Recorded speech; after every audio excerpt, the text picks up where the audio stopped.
Bonjour à toutes et à tous et bienvenue sur Blabla Katie. My name is Katie and today we are going to blabla about how to book a cheap flight after the pandemic. So if you've watched any of my prior videos on this channel, you know that eventually I'm moving to France in a couple of months, God willing. And a huge part about moving to France is actually getting there. I figured I would share my tips with you on how to find the cheapest flight possible getting to France in 2021. But I do want to disclaim that there are certain budget travel tips that I'm not going to be going over because they're not really relevant to the way that I will be flying this time around. So for example, it's a common tip that you should only be traveling with a carry-on and with a personal item and to not check any baggage, and that is a definite way to bring down the cost of your ticket. But because I'm actually moving to France and it's not like a 2-week vacation or anything, I am going to be bringing checked baggage, and this is something that's not relevant to how I'm going to book as cheap of a flight as possible, so I'm not going to share that sort of information. If you do want me to do a video in the future on budget travel in general, let me know and I would love to do that, and I would include certain tips like that. So I don't actually know when I'll be able to enter France because as of right now, I need a visa before I can go to France. But because recently the visa situation, at least in the United States, has been completely shut down for France, I can't even apply for it yet. So yeah.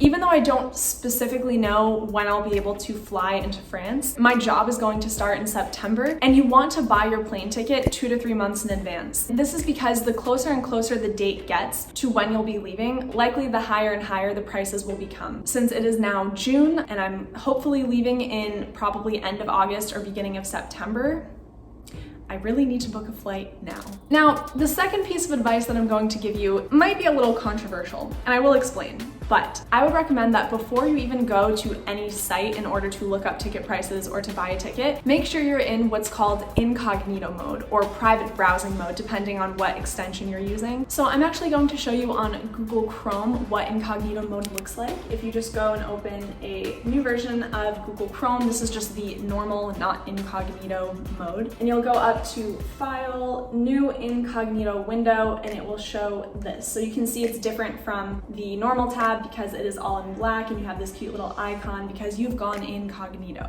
Being incognito just means that the sites that are normally tracking you, that are tracking your cookies, can no longer do that. And the reason why you want to do this is because I have heard in the past, and also I believe that I have had this happen to me, the more and more you go to a site, and if you're looking at the same flight, say over a period of a few days, sometimes you'll notice every time you go back to check it, the price is going to be a little bit higher. And people have said in the past that this is because the airlines or the sites, whatever it is you're looking on, are tracking what it is you're interested in, and they're trying to pressure you to buy the ticket now before it gets even pricier. The reason why I say this is controversial is because there are quite a few travel bloggers who have in the recent past sort of gone on a tirade about this and have said that, there's really no evidence that shows this is the case. And while I trust these people, in my mind, it doesn't hurt regardless. So yes, there may not be hard evidence, but at the same time, just in case, why not use incognito mode?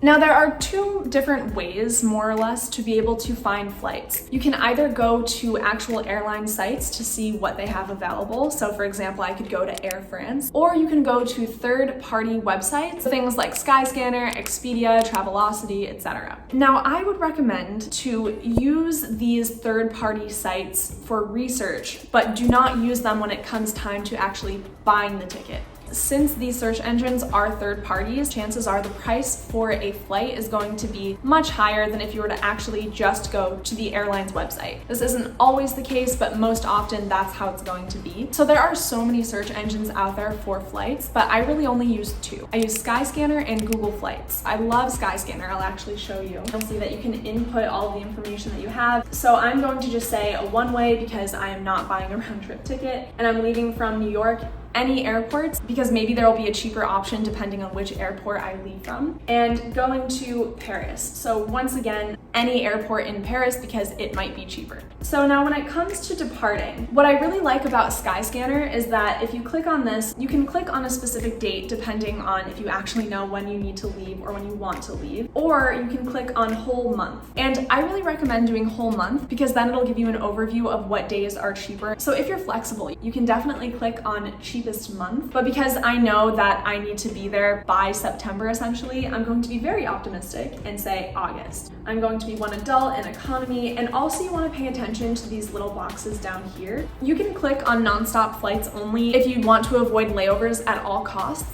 And usually layovers will make your ticket much less expensive. For those of you who don't know what layovers are, it's when you land in a certain airport that's not your destination, and then you have a couple hours to make it to another flight that will then usually leave to your final destination. So you can click on this if you want. I'm gonna leave it open for now, but I definitely am going to click on flexible tickets only. I can only look at tickets that are flexible fare because I might buy a ticket for August 30th and be really optimistic that I will have my visa before September, but then say August 30th rolls around and I still don't have my visa. Because of my flexible fare or my flexible ticket, I will be able to change the date, and that way I won't have to lose out on hundreds of dollars and have to buy a whole other plane ticket. There are going to be, most likely, very fine print instructions depending on the airline, so it's important to read those. But for now, it's important for me to see only flexible tickets. So, click on search flights.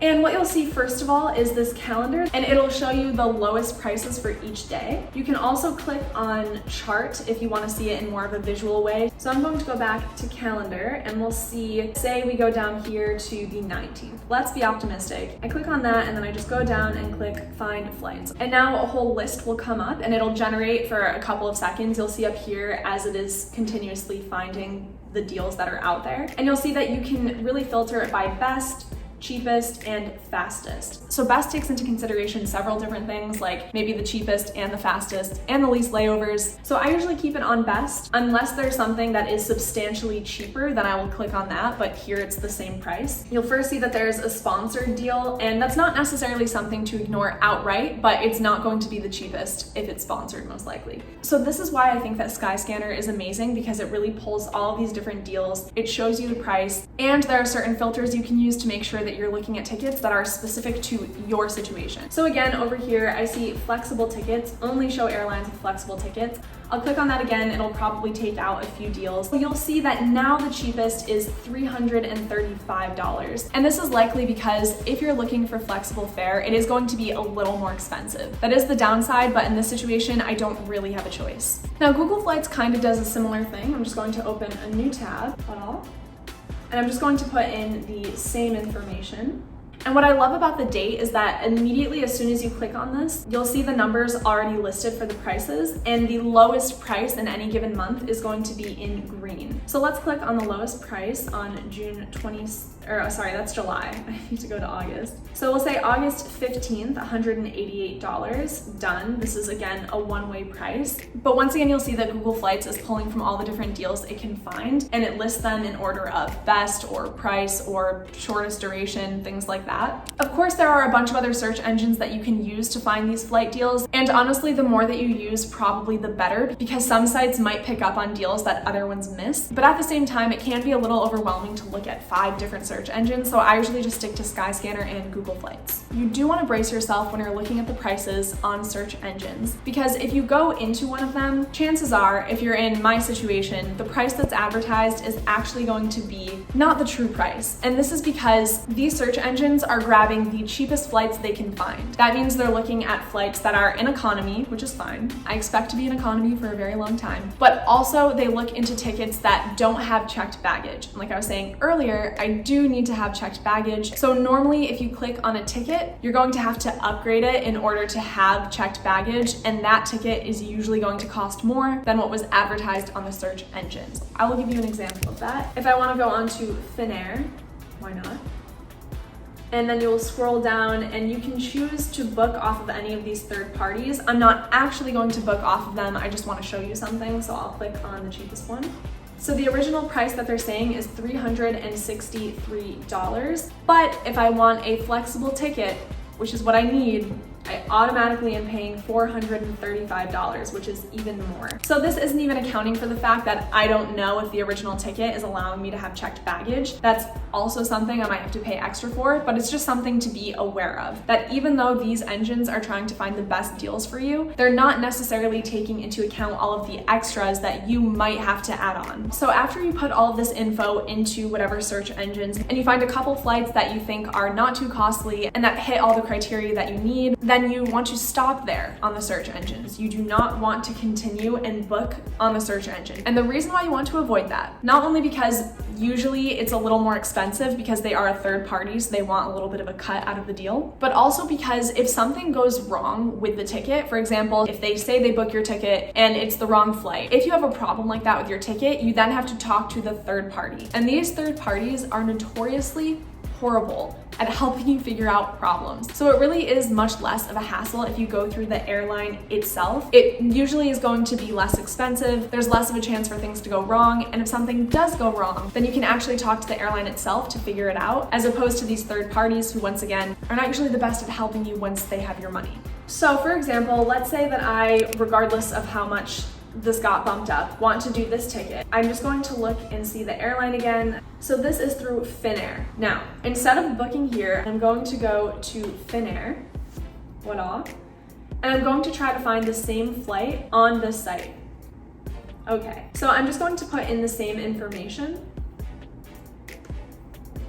Yeah, so this is coming up with $380. Here it is a little different. $380 looks like it is actually more expensive than the original price of, I believe it was $360, if I can find it. And if you go to the carrier, it's a little more expensive. But like I said before, I really would rather have the guarantee of knowing that there's going to be less of a hassle. And if there is a hassle, it's something that I can figure out with the airline directly, that I'm willing to pay $20 extra. So I say book now, and this is where you're going to put in all of your information and then actually buy the ticket. It's also at this point, at least with Finnair, where you're going to see if you have to pay, or really how much extra you'll have to pay if you're bringing along checked baggage, or if you want to choose your flight seat, things like that.